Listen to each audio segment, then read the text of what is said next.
motorcycle wasn't overpriced by mistake, it was a setup.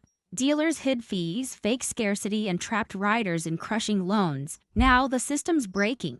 Bikes won't sell, riders won't buy, and by the end of this video you'll realize this wasn't just a scam, it was personal, sticker shock, and the fear gain. Before the pandemic, a new motorcycle still meant freedom. The sticker on the tank wasn't cheap, but it was something a working rider could plan for. Maybe it took a year of saving, maybe a solid credit score, but the math made sense.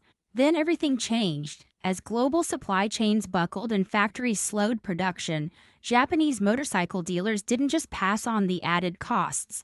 They saw an opportunity. Prices didn't just rise, they exploded. And instead of blaming manufacturers or inflation, dealerships invented a new excuse: the market adjustment. That term, market adjustment, became a euphemism for price gouging. A $10,000 motorcycle suddenly listed for $12,000 or more, with no explanation other than supply is low. Riders were told that if they didn't act fast, someone else would snatch it up. The pressure wasn't subtle. Bikes were marked as limited availability or low inventory. Sales staff leaned hard on scarcity psychology, suggesting that global events made every purchase urgent and every hesitation dangerous. In truth, many of those bikes weren't even in demand, but the myth of shortage allowed dealers to rewrite pricing expectations, turning inflated costs into a new normal. It didn't stop at fear, it became routine. Riders stopped asking, "Why is this bike $3,000 more than it was last year?" and started asking, "How do I get one before they're gone?" That's how you shift a market, not by negotiation, but by fear. By the time riders realized the truth, they weren't questioning the price, they were racing to beat the next increase. And dealerships were more than happy to keep them running in circles, but riders are observant.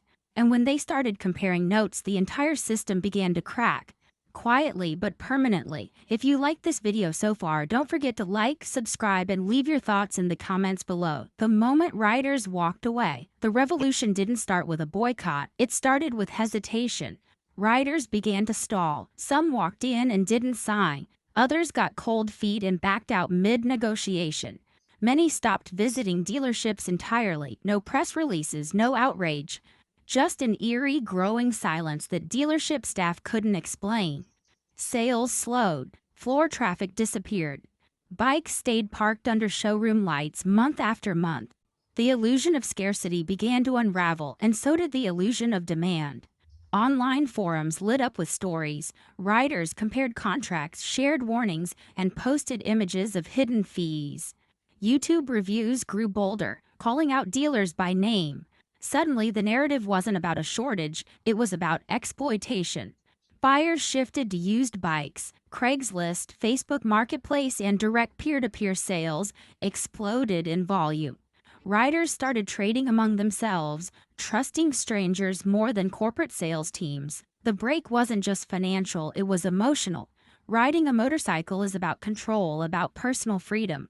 What riders felt in those showrooms wasn't empowerment. It was pressure, confusion, betrayal. The magic was gone. The trust was gone. And for many, the entire experience turned sour before the engine even started. What began as sticker shock evolved into a full-scale buyer rebellion. And once riders left, they didn't come back. The next phase of collapse didn't happen in the showroom. It started behind the sales desk, where the pressure to survive would bring everything crashing down. We pulled together the gear that actually works. No fluff, no gimmicks. It's all waiting in the description. When motorcycles lost their soul, the ride used to connect you to the road. Now it just connects to Wi-Fi. Somewhere between carburetors and cornering ABS, something went missing, and riders feel it every time they start their engines. Motorcycles were once raw and mechanical.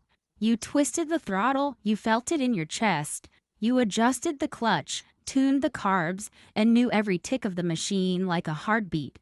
But today's bikes, they're bloated with tech, software, and layers of automation that have nothing to do with the spirit of riding. Modern motorcycles now come standard with ride modes, adaptive cruise control, semi-active suspension, traction control algorithms, Bluetooth dashboards, mobile app pairing, tire pressure sensors, and even touchscreens. On paper, it sounds impressive. In the real world, it's suffocating. Riders no longer interact with their machines, they navigate software menus. And when something goes wrong, you no longer pop the seat and pull a wrench. You call the dealer, schedule diagnostics, and pray it's not a software lock. That dependence on dealership tools is by design. Manufacturers want you locked into their ecosystem. Routine maintenance often requires proprietary devices, digital keys, and brand-specific code readers. What was once a garage ritual is now an appointment with a service department. Riders are being turned into users, bikers into subscribers. The soul of riding, the visceral connection between man and machine, is being replaced by a cold, disconnected interface, and for many that loss isn't worth the horsepower gain. But while dealerships doubled down on tech, riders quietly looked elsewhere, and what they found was the exact opposite of everything corporate had planned. These stories don't come from press kits, they come from shop floors, rider forums, and mechanics who've had enough. If that's the kind of truth you want more of, subscribing helps us keep the pressure on. Craigslist rebellion and the rise of peer-to-peer trust. The new showroom has no lights, no tricks, and no markups.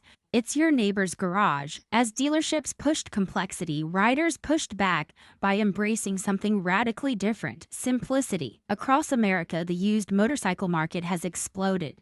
Craigslist listings, Facebook groups, forum marketplaces. Private sales are no longer a fringe activity. They are the new mainstream. Why? Because used bikes offer what new ones no longer can: control, honesty, and mechanical purity. These are machines from a time before electronics invaded every ride. They don't have ride modes, they don't come with apps, they start with a key, not a software handshake. Riders trust these bikes because they were built when motorcycles were machines, not platforms. You can wrench on them, you can understand them, and most importantly, you can buy them without a contract, without hidden fees, and without being lied to about demand. Private sales have reshaped the buying experience entirely. There's no finance manager, no dealer prep fee, no paint protection package you never asked for. Just a handshake, cash, and a clean title. Riders are doing business with each other, not because it's cheaper, but because it's honest. And honesty in this industry has become priceless. Dealers never saw this shift coming. While they rehearsed closing tactics and padded their prices, riders were building their own parallel economy, one built on trust, not pressure, on value, not volume. And with every direct sale, another customer left the dealership system for good. But it wasn't just about the deals, it was about the people. And the one group that defined American motorcycling, they're disappearing fast. Goodbye boomers, hello void. The generation that built the culture is parking their bikes for good, and no one's stepping up. For decades, baby boomers were the beating heart of the motorcycle world. They filled the roads with chrome-packed bike rallies from Sturgis to Daytona and turned brands like Harley-Davidson and Yamaha into household names.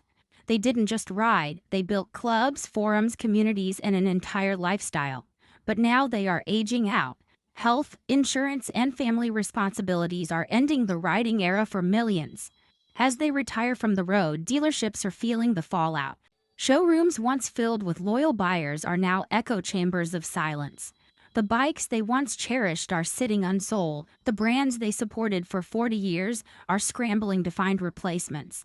And failing. Why? Because millennials and Generation Z are not coming.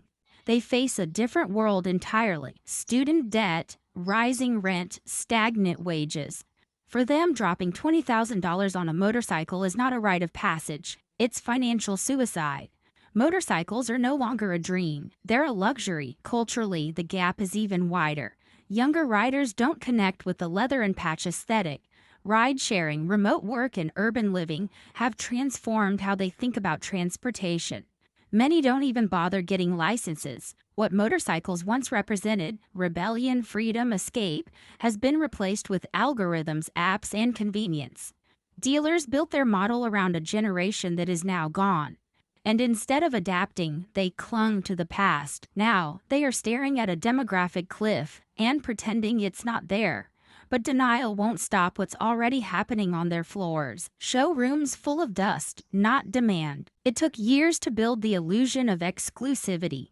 It took months to destroy it. For most of the 2010s, motorcycle dealerships thrived on scarcity marketing.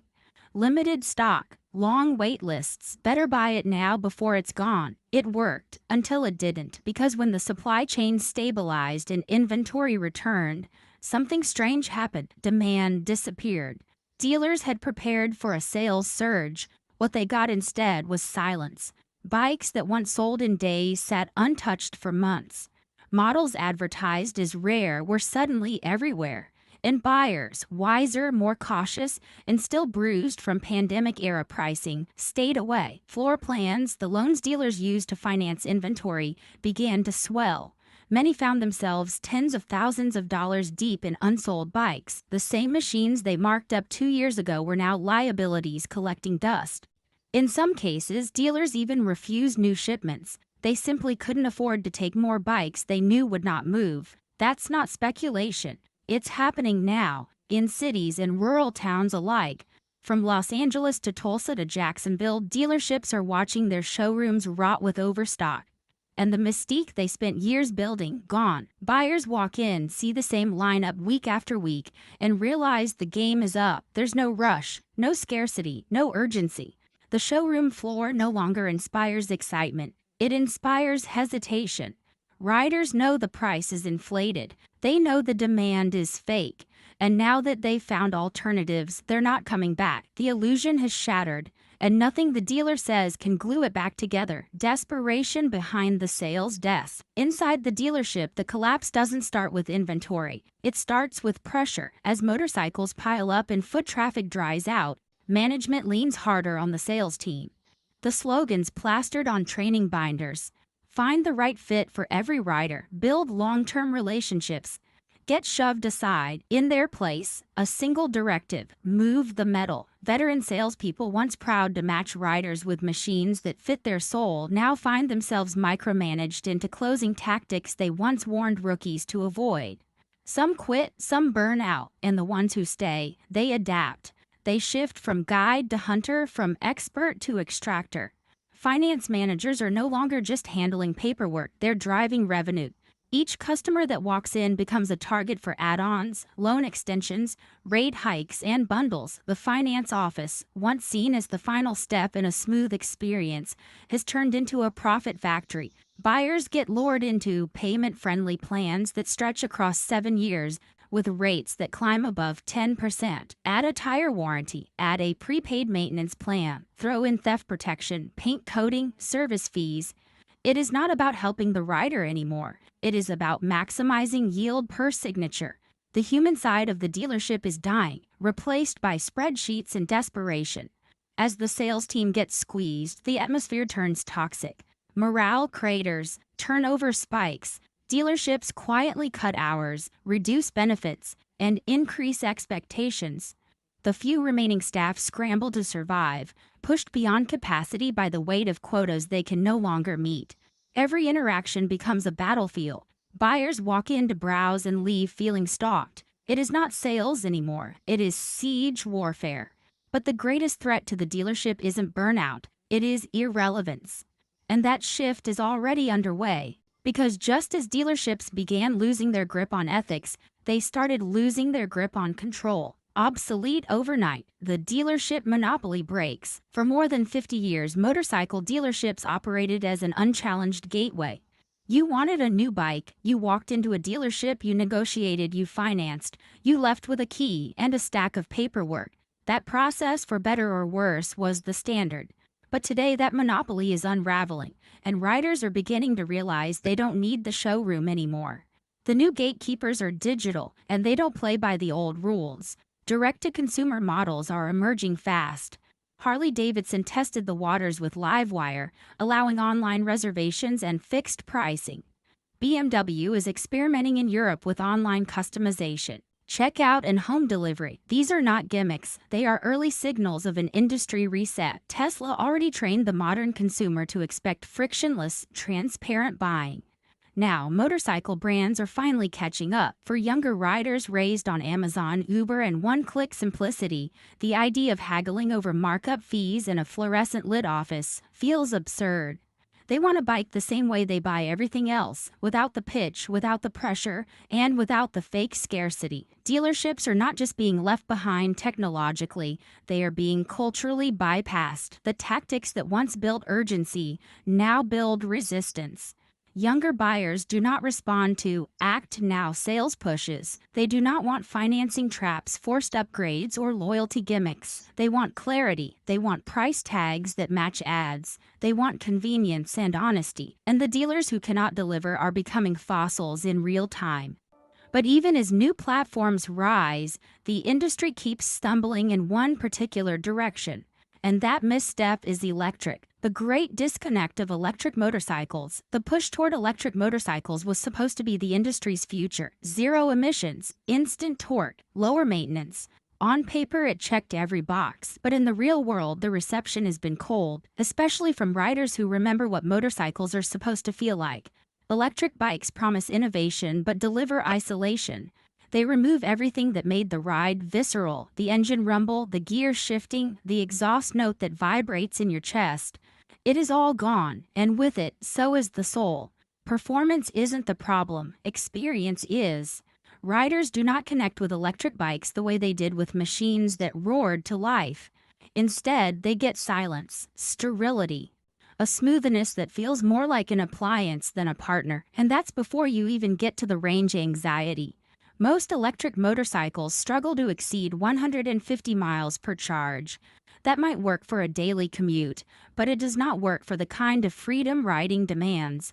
Long weekends, cross-country trips, impromptu adventures. Infrastructure is not there. Compatibility issues with fast-charging networks persist.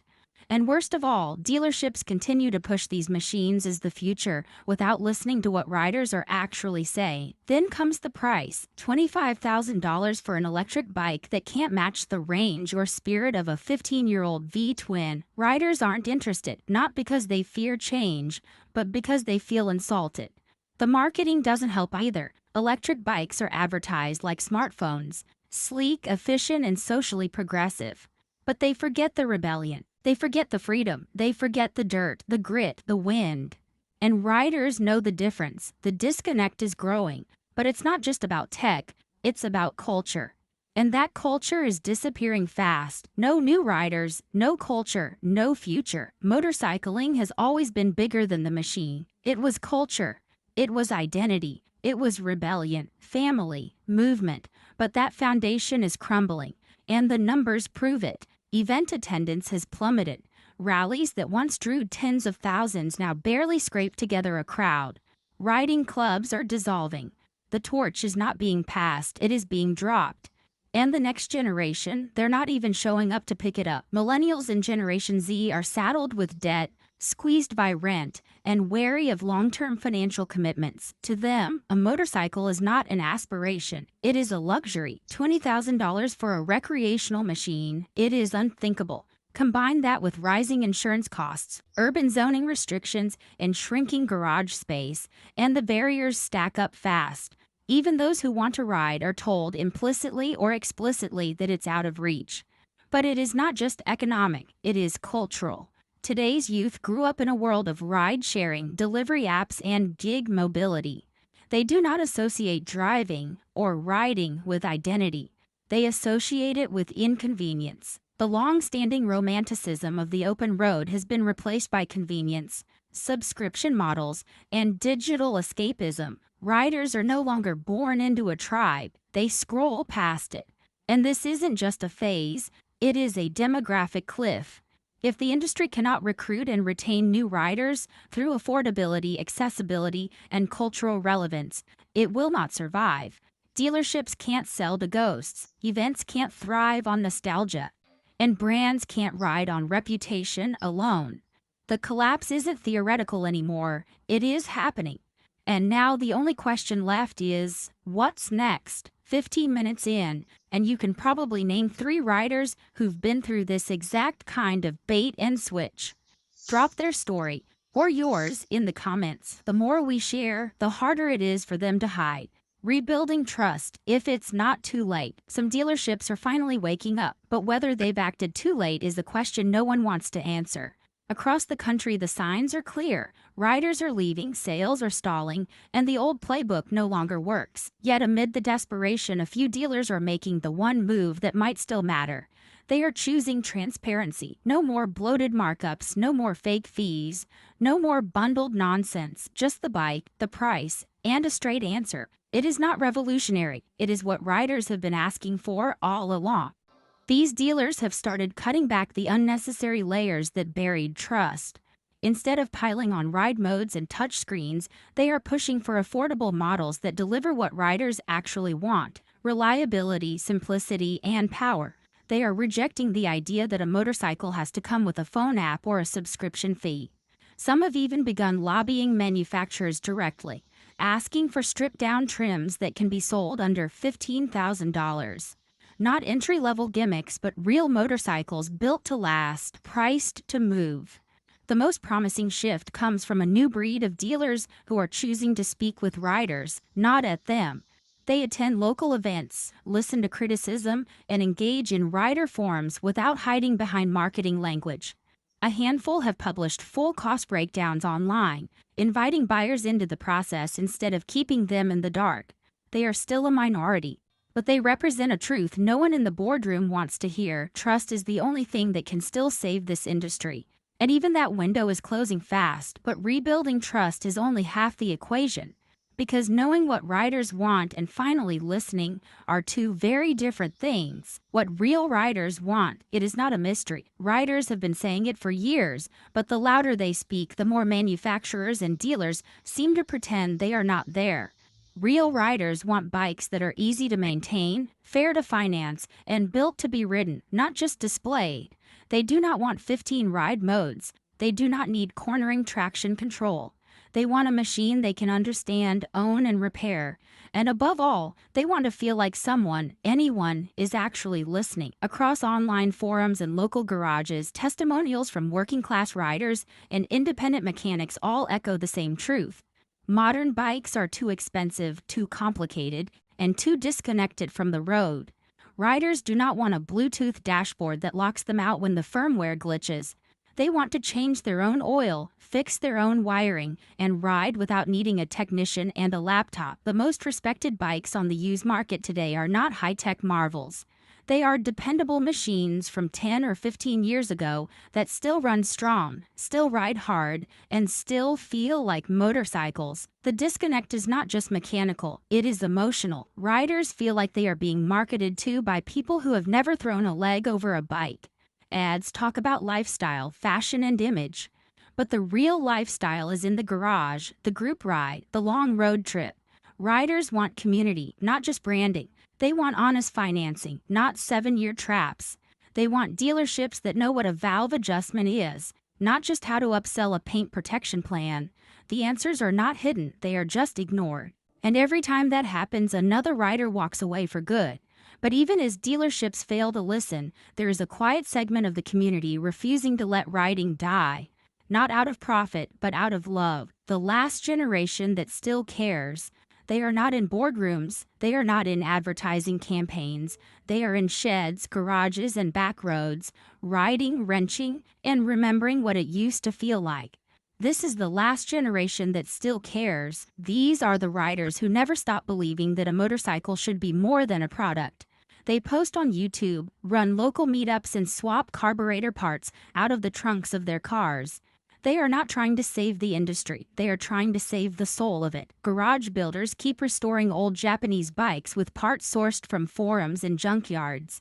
YouTubers teach young riders how to do their own valve jobs instead of sending them to the dealer. Community rides are organized not for profit, but for camaraderie. There are no markups, no loan traps, no high-pressure sales tactics, just people who still believe in what motorcycling once meant. Some are older riders holding on to what they built decades ago. Others are younger, disillusioned by dealerships but drawn to the rawness of the ride. They do not represent millions, but they represent meaning. These riders are the reason the culture has not collapsed entirely. They pass down their bikes, their knowledge, and their values. They keep the torch lit when the rest of the industry forgets why it was burning. But even they are growing tired. The culture they are trying to protect is slipping. and they know it cannot be held up forever by a shrinking circle of rebels and romantics. The question is no longer whether the system can be saved, it is whether anyone will be left to rebuild it when it falls. Because the scariest outcome is not collapse. It is indifference, and that is what is already beginning to spread. What happens when no one shows up? There will be no grand announcement, no closing ceremony, no final tribute to what once was. The end of the dealership era will not be a bang, it will be a whisper, and that whisper is already echoing through empty showrooms and silent service bays. Legacy dealerships across the United States are quietly shutting their doors. There is no media coverage, no industry panic, just a slow, irreversible fade. The culture is disappearing alongside them. Where there were once weekend rallies, there are now vacant lots. Where clubs used to ride out by the dozens, there are solo riders wondering where everyone went. And as the noise dies down, so does the heartbeat of an industry that was built on rebellion, community, and freedom. What remains are ballooning inventories, broken trust, and a generation of potential riders who simply never showed up. This is not just a business problem, it is a cultural loss. The sound of a bike ripping through open air used to mean something. It meant escape, identity, risk. But now it means debt, markup, and digital noise. And the worst part, no one seems surprised anymore. The absence is accepted. The silence is normal. So here's the question. One that no brand can answer, only the rider can. Would you still walk into a dealership?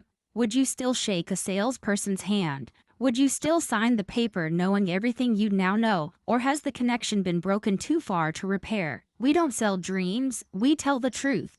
If that matters to you, hit like, smash that subscribe button, and let us know what you think in the comments. And if someone you know is about to get roped into a bad deal, send this video their way before it's too late.